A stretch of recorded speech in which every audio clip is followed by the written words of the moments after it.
alumnas y alumnos de tecnología de tercer grado de secundaria. Es un gusto que nos acompañen a esta sesión de Aprende en Casa. Aprende en Casa es una estrategia educativa que la Secretaría de Educación Pública creó para llevar a cabo trabajo colaborativo con la familia y reforzar los aprendizajes.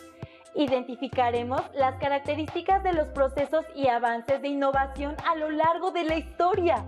La tecnología en educación básica se divide en campos tecnológicos, agropecuarias y pesqueras, de alimentos, producción, construcción, información o comunicación. La tecnología también se relaciona con otras disciplinas como las matemáticas o la historia, lo que permite comprender que el conocimiento se interconecta para propiciar el desarrollo tecnológico que conocemos. En el siguiente video veremos cómo se inventó la batería y qué relación tiene con el electromagnetismo. Considera el siguiente experimento. Tenemos dos pedazos de metal, cobre y zinc, que vamos a conectar usando cables conductores. Y ahora sumergimos los metales en un electrolito, en este caso vinagre.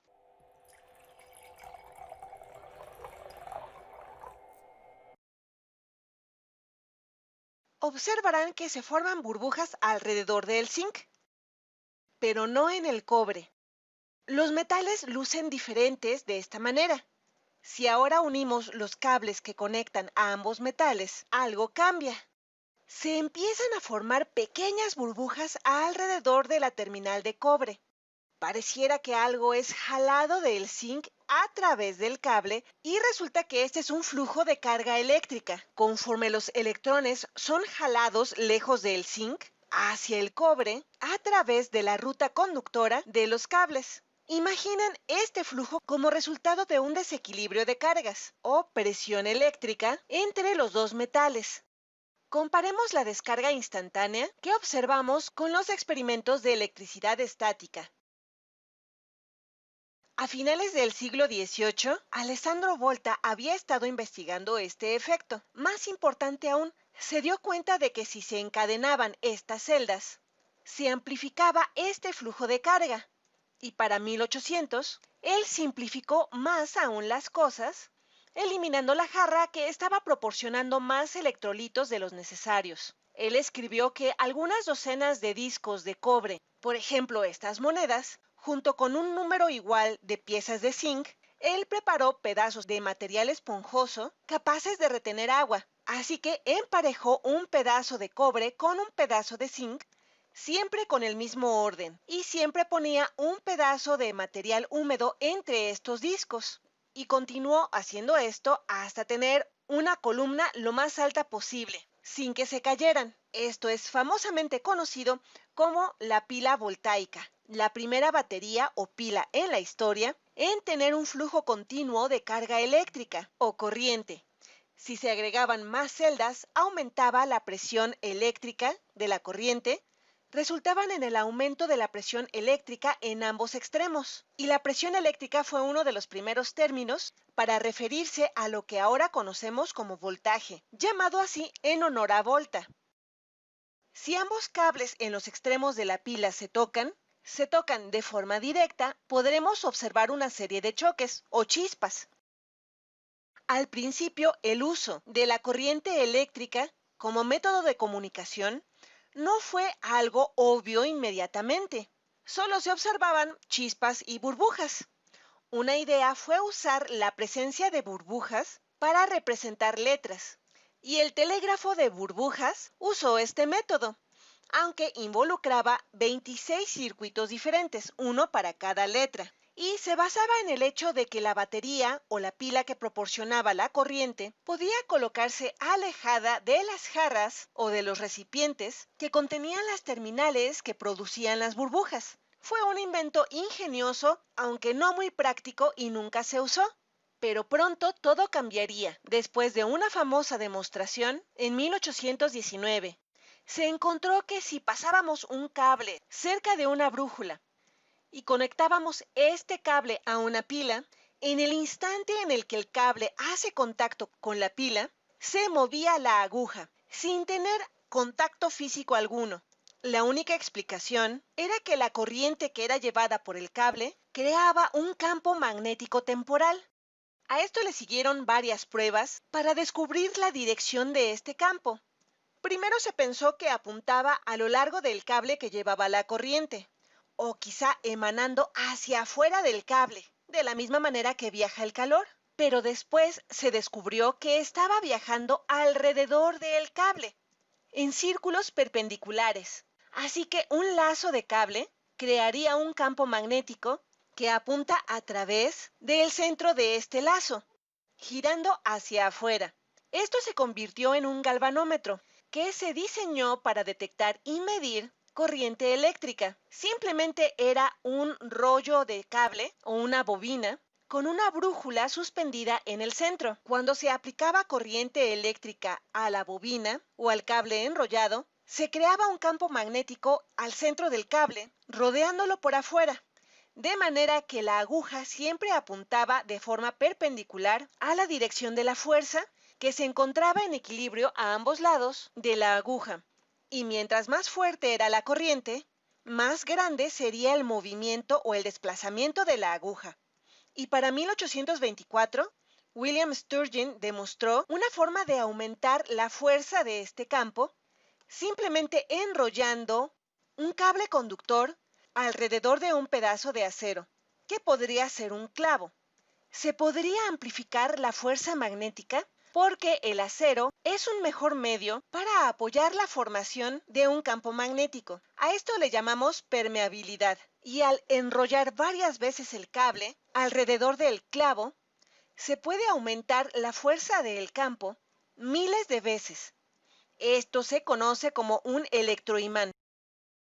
Así que de pronto era posible crear un campo magnético que podía mover agujas con precisión y fuerza usando una corriente eléctrica aplicada a la distancia, usando un cable enrollado largo y una batería potente. En ese entonces, nuestra comprensión de la información estaba en sus inicios.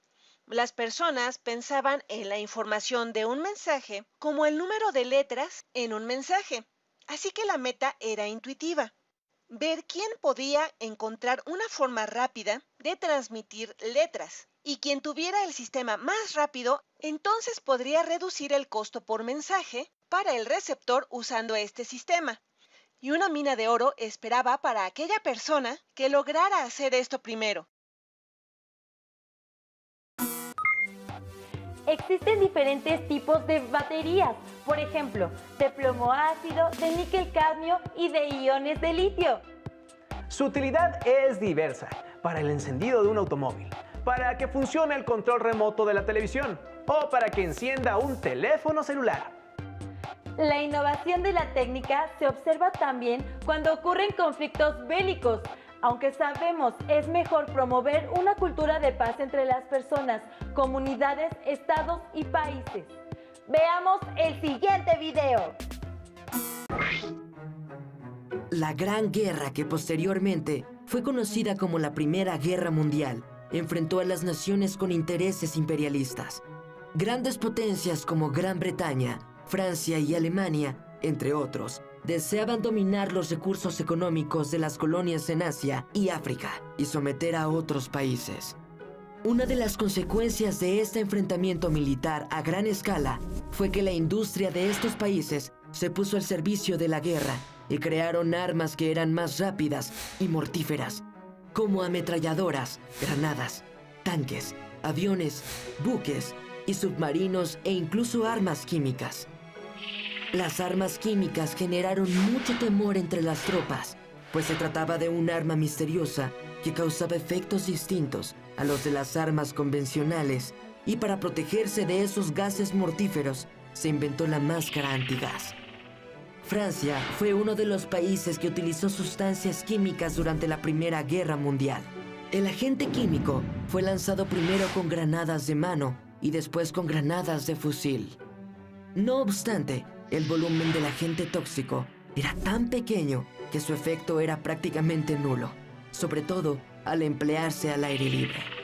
En enero de 1915, durante la batalla de Bolimov, Polonia los alemanes lanzaron contra las tropas rusas miles de proyectiles que contenían bromuro de sililo, un gas lacrimógeno, pero las bajas temperaturas impidieron que el gas se vaporizara y el ataque fracasó. Fue hasta 1915, durante la Segunda Batalla de Ypres, en Bélgica, que las armas químicas dieron el resultado esperado. Debido a que el gas es volátil, para evitar dañar a sus propias tropas, los alemanes esperaron a que el viento soplara hacia su enemigo y lanzaron 170 toneladas de gas cloro contra esas trincheras. De este modo, consiguieron formar una gran nube amarilla de cloro que afectaba a la respiración de los soldados y después de largos minutos de agonía, morían ahogándose en sus propios fluidos corporales. Al mirar esa nueva forma de ataque, los soldados huyeron despavoridos. Este uso de gases químicos tóxicos por Alemania causó gran consternación, pues no solo producía daños físicos, sino también psicológicos. Por eso, fue necesaria la protección a gran escala contra los gases. En 1916, comenzó la producción de la primera máscara antigás, que consistía en un trozo de gamuza empapados en amoníaco y otros agentes químicos que neutralizaban el ácido de los gases. La tecnología mejoró rápidamente, proporcionando a los soldados máscaras más efectivas con filtros de carbón para neutralizar el veneno. El desarrollo de las armas químicas continuó durante la Tercera Batalla de Ypres. Los alemanes utilizaron unos 50.000 proyectiles cargados con el agente químico que fue bautizado como hiperita. Este agente químico también fue conocido como gas mostaza por el olor de sus vapores. Pero la hiperita no es un gas, sino un líquido que en contacto con la piel no produce heridas inmediatas, aunque después de varias horas aparecen lesiones, por lo que los combatientes en un primer momento no se daban cuenta que habían estado expuestos a una sustancia tóxica. Las máscaras con filtros de carbón no eran efectivas contra la hiperita, por lo que los soldados debieron protegerse con prendas impermeables. Al término de la Primera Guerra Mundial, varias naciones desarrollaron industrias de armamento, incluidas armas químicas. Por ese motivo, la Sociedad de Naciones organizó la Conferencia para la Supervisión del Comercio Internacional de Armas y Munición en Ginebra en 1925. Allí se firmó el Protocolo de Ginebra, que prohíbe el uso de armas biológicas y químicas. No obstante, estas armas continúan desarrollándose a pesar de que se han establecido nuevos protocolos. Recientemente, el grupo terrorista Estado Islámico utilizó hiperita en un intento por controlar territorios de Irak y Siria. ¿De qué manera la humanidad podría aprender de su historia para evitar el uso de estas armas? Como vimos, la guerra es atroz y con ella se han desarrollado técnicas en la construcción de armas y vehículos militares. ¿Qué situaciones favorecieron el desarrollo de la técnica en la construcción de armas? Escriban en su carpeta de experiencias las características innovadoras que identificaron en el video. Veamos algo más sobre el tema. En la historia, el tiempo se relaciona con los acontecimientos de la humanidad. Los historiadores utilizan la cronología para distinguir el antes y el después de estos acontecimientos. En orden cronológico, podemos decir cómo hemos cambiado por las cosas que nos han sucedido. Cuando perdimos nuestro primer diente, cuando obtuvimos el certificado de primaria o cuando nos cambiamos de casa. Pero no todo cambia. También hay cosas que permanecen, que se mantienen constantes y que siguen formando parte de la historia. Por ejemplo, nuestra lengua materna, creencias o valores y algunas formas de vida. Con estas dos nociones, cambio y permanencia, podemos contar nuestra historia y la de la humanidad. Antes de la Revolución Industrial, se utilizaban carruajes tirados por caballos sobre caminos de tierra. Durante la Revolución Industrial, la aparición de la locomotora y el desarrollo del ferrocarril revolucionaron el transporte. Con la aparición del automóvil, se hizo necesario modernizar los caminos, transformando el paisaje. Una consecuencia de la industrialización fue que las ciudades se convirtieron en el centro de la actividad económica. Los trabajadores migraron del campo hacia ellas. Hoy en día, En las ciudades de México, Guadalajara y Monterrey se encuentra la mayor actividad económica y diariamente muchas personas deben trasladarse de las zonas vecinas hacia sus centros de trabajo. La migración internacional a gran escala fue otro cambio histórico que comenzó con la industrialización. Miles de europeos viajaron a América, en particular a Estados Unidos, a través de contratistas, a quienes les pagaban por un viaje en las bodegas de los barcos, en las que habitualmente se almacenaba al ganado.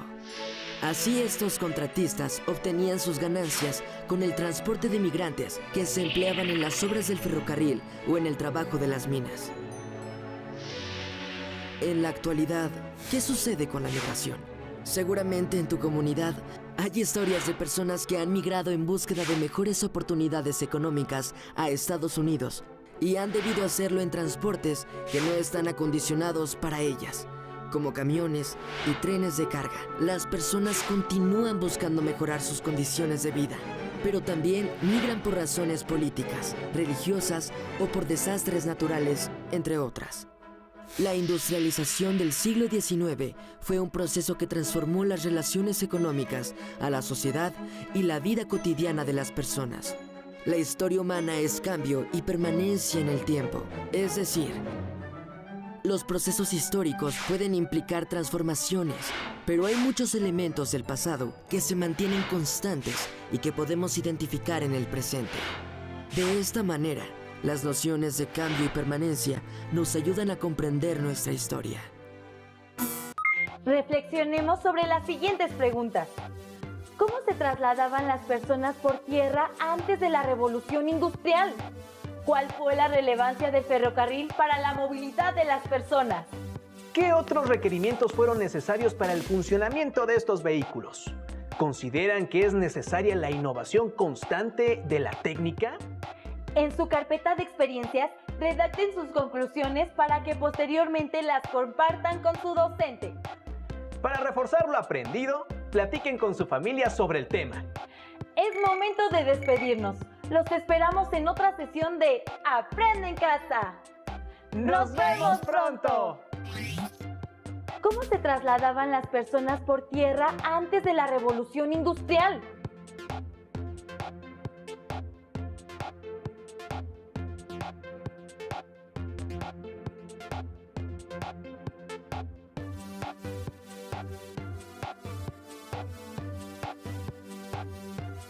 ¿Cuál fue la relevancia del ferrocarril para la movilidad de las personas?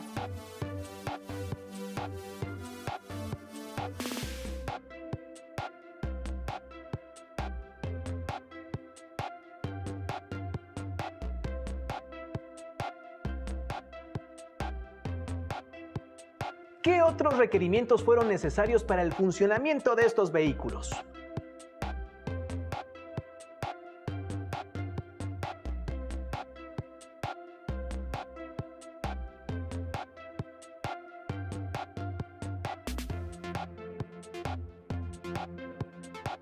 ¿Consideran que es necesaria la innovación constante de la técnica?